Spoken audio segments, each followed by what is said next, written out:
কিন্তু আজকে দুপুরের পরে আমার কাছে একটা ভিডিও আসলো। আসার পরে আমাকে মানে খুব খারাপ মনে হলো। খুব খারাপ লাগছে। যে আজকে আমি আমার পীর ভাই, আমার বড় ভাই যে আজকে এই কথাটা বলল কিভাবে? আজকে এই কথাটা বলল কিভাবে? তার মুখে আসলো কিভাবে? তার মুখে কি একটুও বাঁধলো না? ছি, ছি, ছি, ছি, ছি, ছি, ছি। ছি, ছি, ছি, ছি, ছি। লজ্জা করা দরকার, লজ্জা করা দরকার। সবথেকে বড় জিনিস হচ্ছে রাজনীতি ৫ বছর কিন্তু ভাই-ভাইয়ের সম্পর্ক, চাচা-ভাইপো সম্পর্ক, ফ্যামিলির সম্পর্ক, পাড়া-পড়শির সম্পর্ক সারা জীবন। আর আপনি আজকে রাজনীতি করতে গিয়ে ৫ বছরের জন্য রাজনীতিতে নামতে গিয়ে, নেতা হতে গিয়ে আজকে আপনি ফ্যামিলির সঙ্গে সারা জীবনের সম্পর্ক নষ্ট করে ফেললেন। ছি, ছি, ছি। ভাই আপনি রাজনীতি করতে নেবে এতটাই নিচে নেমে যাবেন? এতটাই নিচে নেমে গেলেন? আমি কল্পনাও করতে পারিনি। যে আমার ছোট ভাই, আপনারই তো ছোট ভাই নওশাদ সিদ্দিকী। আজ কম বেশি ৭ টা বছর রাজনীতি করছে।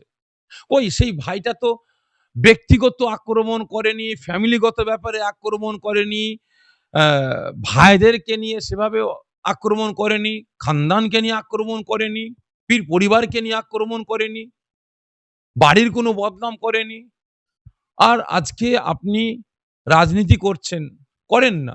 কিন্তু আজকে যে ভিডিওটা দেখলাম যে আপনি প্রকাশ্যে বলছেন যে ফুরফুরা শরীফে পঞ্চায়েতকে কেন্দ্র করে সেখানে আব্বাস সিদ্দিকীর বাড়িতে বোম রাখা হয়েছে, অস্ত্রও রাখা হয়েছে এবং সেখানে আপনি এবং আমার নাম, আমি সাফিরি সিদ্দিকী, আপনি আমার নামটা উল্লেখ করে বলেছেন যে আমি আর সাফিরি সিদ্দিকী আমার ভাই দুজনে মিলে সেখানে আমরা গার্ড করেছি, পুলিশকে ঢুকতে দিইনি আমি। আজকে আমি বক্তব্য রাখতে, রাখতে নিজের রাজনীতি ফায়দার জন্য আজকে আপনি আপনার বাড়ির বদনাম করলেন।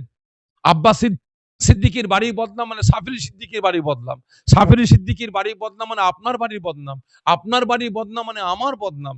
আর আমাদের বদনাম মানে দাদা পীরের খানদানের বদনাম, দাদা পীরের বদনাম। আজকে আপনি রাজনীতি করতে, করতে কোথায় নামছেন? বিগত দিন আপনার বক্তব্য আমি শুনছিলাম। মানুষ আমাকে বলে, আমি বললাম অসুবিধা নেই নতুন রাস্তায় নেমেছে। এখন কি করবে? রাজনীতি জীবনে করেননি। এই নতুন রাজনীতি করতে নেমেছেন। এটা বেফাস বলে ফেলেছেন। না ভাইজান আগুনে ঝাঁপ দেবে। আমি বলেছে তো কি হয়েছে? ভালোবাসে বলে বলেছে। এটা বলেছে, ওটা বলেছে। আপনি নানান রকম কথাবার্তা বলছেন, মন্তব্য করছেন। আমি সেটা কিছু বলিনি। কিন্তু আজকে আপনি যে কথাটা বললেন, আমার নাম ধরে আপনি সারাসার মিথ্যা কথা বললেন। সারাসার মিথ্যা কথা বললেন। আমি আপনার এই কথার উপরে আমি প্রতিবাদ করছি। আমি কন্ডেম করছি, আমি ধিক্কার জানাচ্ছি।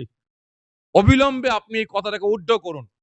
অবিলম্বে আপনি এই কথাটাকে উড্ড করুন। আপনি আমার নাম কেন নিয়েছেন? কোথায় আপনি আমাকে বলেছেন যে আব্বাস সিদ্দিকীর বাড়িতে চলো আমরা দুজন মিলে দাঁড়াই, গার্ড করি, অ্যাডিশনাল এসপি কে ঢুকতে দেব না?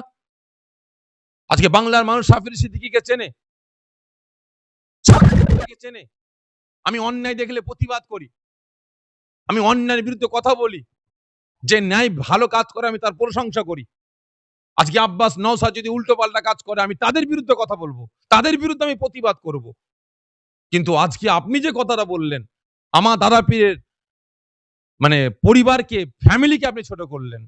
শুধু আব্বাস নয়, আজকে আপনি এটা বললেন সাধারণ মানুষ কি ভাবছে? যে পীর সাহেবরা বাড়িতে, বাড়িতে পিস্তল রাখে, বোম রাখে, অস্ত্র রাখে। আর পীর সাহেবরাই সেখানে গিয়ে পাহারা দেয়। এটাই তো আম পাবলিক বুঝবে। অতএব অবিলম্বে আপনি কথাটাকে উড্ড করুন।